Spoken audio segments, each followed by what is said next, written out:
In Part 15 of Module 10 on budgeting and sustainability, we discuss budgeting and the core dimensions of sustainability and the conclusion.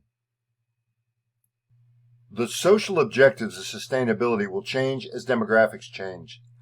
As the baby boomer generation fades into history, a new demographic will likely emerge. A more youthful, more energetic, more mobile, and more diverse society lies ahead.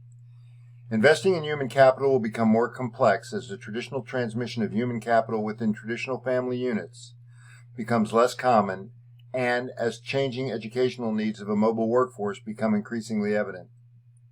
As with the social objectives of sustainability, economic objectives can be encouraged or discouraged through the state and local government budget process.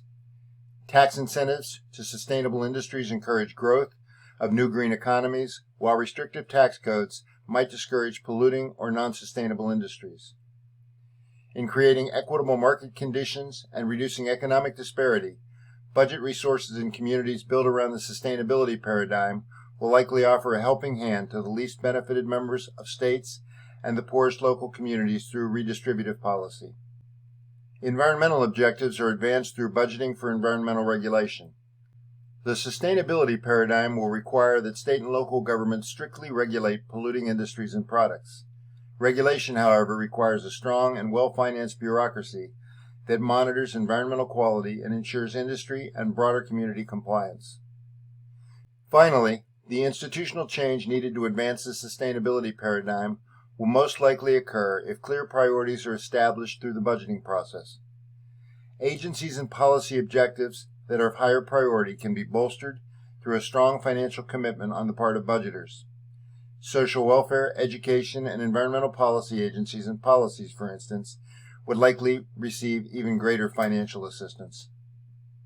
In the future, particularly when the health and welfare costs of the large baby boomer generation have faded, budget resources will likely shift in new and different directions to meet the evolving objectives of sustainability.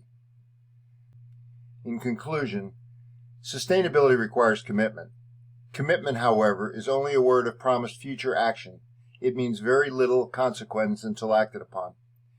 Analyzing public budgets is a very critical method of determining what we mean by commitment and determining how that commitment ties into the issues of sustainability at the state and local levels.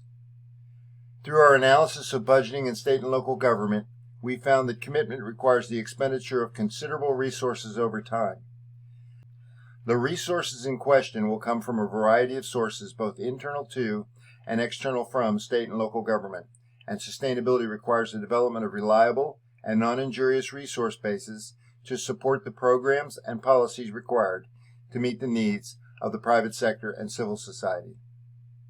In terms of sustainability, the healthy and resilient community relies less on the size of its tax base and much more on the wise spending and budgetary vision featuring the balanced pursuit of economic vitality, environmental protection, and social equity. That concludes Module 10 on budgeting and sustainability.